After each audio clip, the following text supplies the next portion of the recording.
Dear students and dear friends, एक बार फिर स्वागत है अपने चैनल पॉलिटिकल साइंस एसपीएम में। मैं विकास उम्मीद करता हूं कि आप स्वस्थ होंगे, सकुशल होंगे और मानसिक रूप से भी स्वस्थ होंगे। ऐसा इसलिए मैं कह रहा हूं क्योंकि आप मुझे पता है कि आप किस स्थिति से आप गुजर रहे हैं। एक तो टीआरई 3 का रिजल्ट, टीआरई 4 का नोटिफिकेशन और अलग से बीईटी का नोटिफिकेशन। इसलिए मैं कह रहा हूँ कोई बात नहीं, जो भी है आप शांत रखिए, मन को शांत रखिए, पेशेंस रखिए, जो चीजें होंगी अपने समय पर होंगी। चलिए आज हम लोग बेहद महत्वपूर्ण बिंदु पर बात करने वाले हैं, वो है आपका बीईटी यानी बिहार एलिजिबिलिटी टेस्ट, बिहार पात्रता परीक्षा 2024। और आप लोग बार बार पूछ रहे हैं कि इसका सिलेबस क्या है, एग्जाम पैटर्न क्या है और अपेयरिंग वाले फॉर्म भर सकते हैं कि नहीं। तो चलिए इस बिंदु पर बात करते हैं हम लोग। और आगे बढ़ने से पहले वही आपसे पुरानी रिक्वेस्ट कि अगर अब तक आपने चैनल को सब्सक्राइब नहीं किया है तो जल्दी से जल्दी चैनल को सब्सक्राइब कीजिए, साथ ही वीडियो को लाइक कीजिए और अधिक से अधिक शेयर कीजिए। और साथ ही अगर आप पीजीटी पॉलिटिकल साइंस के एस्पिरेंट हैं या टीआरई 4 में पीजीटी पॉलिटिकल साइंस के स्टूडेंट हैं तो इसके लिए आप पेड पीडीएफ ले सकते हैं हम लोगों का, जिसमें 5 ऑप्शंस वाले बीपीएससी के पैटर्न, बीपीएससी की डिफिकल्टी लेवल पे हम लोग ये मॉडल पेपर तैयार किए हैं। और इसी के साथ टॉपिक वाइज एमसीक्यूज भी हैं, जो एकदम ऑथेंटिक एमसीक्यूज हैं जो परीक्षा में आपसे पूछे जाते हैं। चलिए आप इसके लिए पेड पीडीएफ के लिए व्हाट्सअप नंबर है, इस पर आप व्हाट्सअप कर सकते हैं। चलिए तो हम लोग ये बीईटी का जो नोटिफिकेशन है, जो बिहार पात्रता परीक्षा है, जो कि असिस्टेंट प्रोफेसर के लिए यानी बिहार असिस्टेंट प्रोफेसर की भर्ती के लिए ये पात्रता परीक्षा बिहार एलिजिबिलिटी टेस्ट 2024 के लिए बिहार सरकार ये परीक्षा ऑर्गेनाइज कराने जा रही है। इसमें जो सबसे पहले जो आपका एलिजिबिलिटी है, ठीक, एलिजिबल कौन होंगे या एलिजिबिलिटी जो है, पात्रता जो है, एक तो आप पीजी हो, मास्टर हो या पोस्ट ग्रेजुएट हो, ठीक, एक ही किसी भी विषय में आप पीजी हो, साथ ही 55% अंकों के साथ उत्तीर्ण किए हों, ठीक। ये SC ST के लिए 50% है, युवा और ओबीसी के लिए ये 55% है। और जो लोग अदर स्टेट वाले होंगे वो ये अदर स्टेट वाले यूआर कैटेगरी में आएंगे तो उनके लिए भी 55% लाजमी है, स्वाभाविक है। एक ये चीज। और जो बार बार पूछ रहे हैं कि ये ओबीसी के लिए कितना रहेगा, तो जो पात्रता परीक्षा है असिस्टेंट प्रोफेसर के लिए जिस स्तर पे यूजीसी नेट या वर्तमान में जो अब आपका ये एनटीए नेट हो चुका है, जो परीक्षा ऑर्गेनाइज करा रही है, जो इसकी पात्रता है उसी के आधार पे आपकी बिहार एलिजिबिलिटी टेस्ट यानी बीईटी की भी पात्रता तय होगी, ठीक। याद रखिए, अगर आपको नहीं समझ में आया तो आप नेट के लिए जो यूजीसी नेट एनटीए नेट के लिए जो एलिजिबिलिटी टेस्ट है उसकी जो पात्रता है, जो भी एलिजिबिलिटी जो आपकी क्राइटेरिया वो देख सकते हैं, ठीक। तो आपको एक तो समझ में आ जाए। और रही बात सिलेबस की, तो सिलेबस अभी बिहार सरकार ने इस पे काम करना शुरू नहीं किया है, ठीक। तभी समिति गठित होगी, समिति फिर जाके यूजीसी में देगी, यूजीसी से अप्रूव कराया जाएगा। लेकिन इतना मान के चलिए जो सिलेबस होगा आपका वो यूजीसी के आधार पर ही होगा। जो नेट का सिलेबस होता है, SCSIR का होता है, या एनटीए नेट का जो सिलेबस होगा वही आपका बीटी का भी सिलेबस होगा।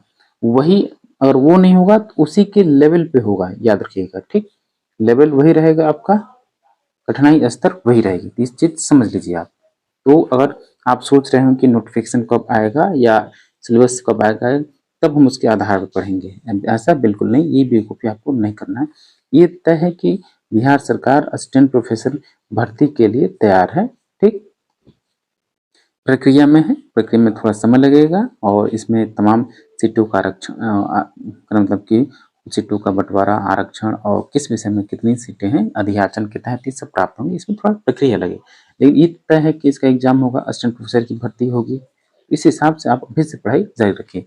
और कई लोग सोच रहे हैं कि कई लोग PhD किए हैं, ठीक, या उनका API जुड़ेगा, तो ऐसा नहीं है। ये सरकार केवल पहल आपसे एग्जाम कराएगी, ठीक, एग्जाम कराएगी, उसी के आधार पर ये आपका फिर इंटरव्यू रिकॉर्ड होगा। तो एग्जाम के लिए जो पात्रता परीक्षा है बिहार एलिजिबिलिटी टेस्ट बेट कराएगी। जो लोग किसी कारणवश नेट पास नहीं हो पा रहे हैं या इंटरनेट क्वालिफाई नहीं कर रहे हैं, तो एक मौका वो दे रही है। आप बीईटी क्वालिफाई कर लीजिए, जो राज्य स्तर पर पात्रता परीक्षा होती है उसको क्वालिफाई कर लीजिए, तो आप रिटन एग्जाम में बैठ सकते हैं। और फिर उसके बाद अगर क्वालिफाई हो गए तो आप इंटरव्यू में भी आ सकते हैं। फिर उसके बाद हो सकता है कि आप मेहनत अच्छी आपने किया, भाग्य साथ दिया, तो आपका जरूर सिलेक्शन हो जाएगा।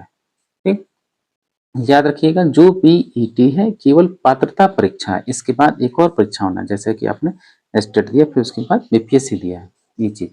ठीक, और ये लगभग हर विषय में होगा। याद रखिए जिस विषय में जो जो भी विषय यूनिवर्सिटी में पढ़ाई जाती है, लगभग लगभग जो मुख्य विषय हैं उन सभी विषयों में इसकी भर्ती होगी। सीटें ऊपर नीचे हो सकती है, कम या ज्यादा हो सकती हैं, लेकिन सभी विषयों में भर्ती होगी। तो इसलिए आप दिमाग खोल के, कान खोल के और एक चित्त हो जाइए, एक चित्त को स्थिर कीजिए, मन को स्थिर कीजिए और फिर अपना अध्ययन जारी कर दीजिए, शुरू कर दीजिए, किसी भरोसे मत रहिए।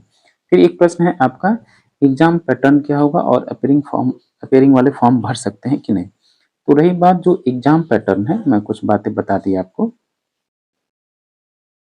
जो एग्जाम पैटर्न है आपका, वो आपका यही रहेगा कि पीजी किसी भी विषय में पास किए हैं और उसमें 55% अंक आपका है तो एलिजिबल हो गए।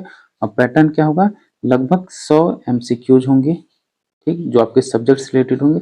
और 50 एमसीक्यूज जो होंगे वो आपके टीचिंग एप्टीट्यूड, रिसर्च एप्टीट्यूड से होंगे। ठीक, शिक्षण आपके जो अभिक्षमता है या शिक्षण योग्यता है, शिक्षण कौशल है, और साथ ही जो आपका शोध प्रबंध या शोध कौशल या शोध क्षमता है, जो रिसर्च रिसोर्च शोध योग्यता, रिसर्च एप्टीट्यूड बोलते हैं, या इन सब चीजों से मिलाकर आपके 50 एमसीक्यूज बनेंगे। तो 150, ये मान के चलिए लगभग 150 एमसीक्यूज होंगे और ऑब्जेक्टिव होंगे। इसमें आपका नेगेटिव मार्किंग नहीं होगा, ये याद रखिए, नेगेटिव मार्किंग इसमें नहीं होगा। ठीक, पात्रता परीक्षा है तो इसमें नेगेटिव मार्किंग, नकारात्मक मार्किंग नहीं होगा। एक ये चीज क्लियर होगा। पैटर्न वही रहेगा, 100 प्लस 50 एमसीक्यूज होंगे।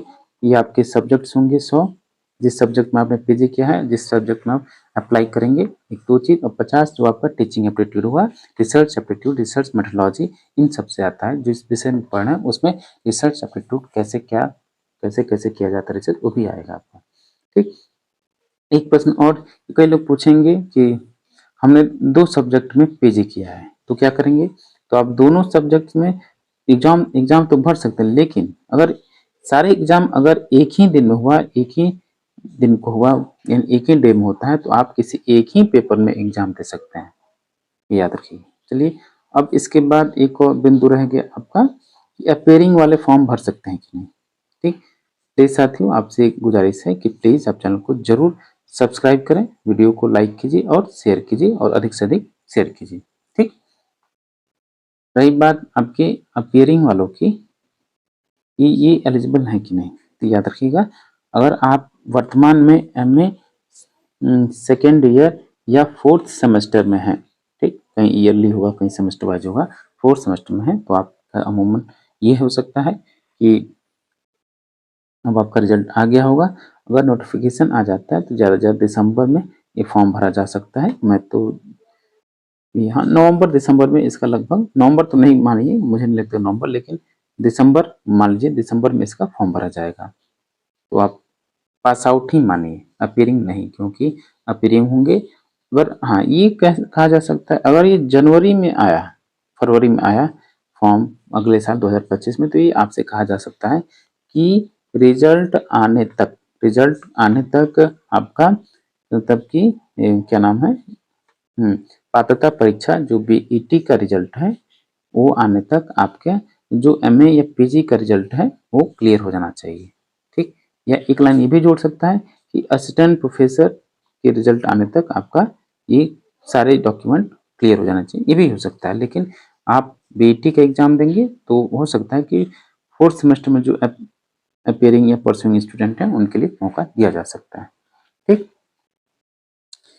तो ये चीज आप जान लीजिए कि एक बिहार में आपको, जो बिहार के डोमिसाइल वाले हैं उन लोगों को एक सुनहरा मौका है असिस्टेंट प्रोफेसर बनने का। घबराए नहीं। कई लोग कमेंट कर रहे हैं कि अदर स्टेट वाले यूआर में कैटेगरी में कर लेंगे, नहीं भाई ऐसा कुछ नहीं है। आप भाई यूआर में हैं, अगर आप पढ़िए, बिल्कुल आप अपना जोर आजमाइश कीजिए। अदर अदर वाले भी तो वो ज़्यादा पढ़ रहे हैं, तो आप उस हिसाब से पढ़िए। हो सकता है अनरिजर्व कट ऑफ हो सकती है, आगे हो सकती है, लेकिन उसके बाद जो भी आपका डोमिसाइल है उनको क्या कहते हैं, रिजर्वेशन है ना, ठीक। और यूआर में भी AWS है, घबराने की जरूरत नहीं है। हो सकता है कि जो बहुत पढ़ता है उसका नहीं होता, जो थोड़ा बहुत पढ़ लेता है उसका हो जाता है। तो आप, मैं हमेशा कहता हूँ आप पॉजिटिव रहिए, पॉजिटिव रहेंगे तो आपको ज़्यादा लाभ मिलेगा, ठीक। और पढ़ने पर ध्यान दीजिए, पढ़ने पर फोकस कीजिए, कंटेंट आप मटेरियल इकट्ठा कीजिए उस हिसाब से, जिस हिसाब से आपको एग्जाम देना है, ठीक। और TRE 4 वाले एक और चीज आप ध्यान से सुन लीजिए, आपके लिए तो भाई दोनों हाथ में लड्डू है। TRE 4 का भी एग्जाम देंगे और BAT का भी आप एग्जाम दे सकते हैं, ठीक। अब दोनों एक के लिए तैयारी करेंगे तो दोनों के लिए आप में एक तीर से दो निशाने आप साध सकते हैं। चलिए ये थी सूचना आज की, और कोई भी हो, कोई भी बात हो, आप कमेंट बॉक्स में कमेंट कर सकते हैं, नहीं तो दिए गए मोबाइल नंबर पे व्हाट्सएप भी करके पूछ सकते हैं। चलिए, थैंक यू फॉर वॉचिंग, मिलते हैं आपसे नेक्स्ट वीडियो में।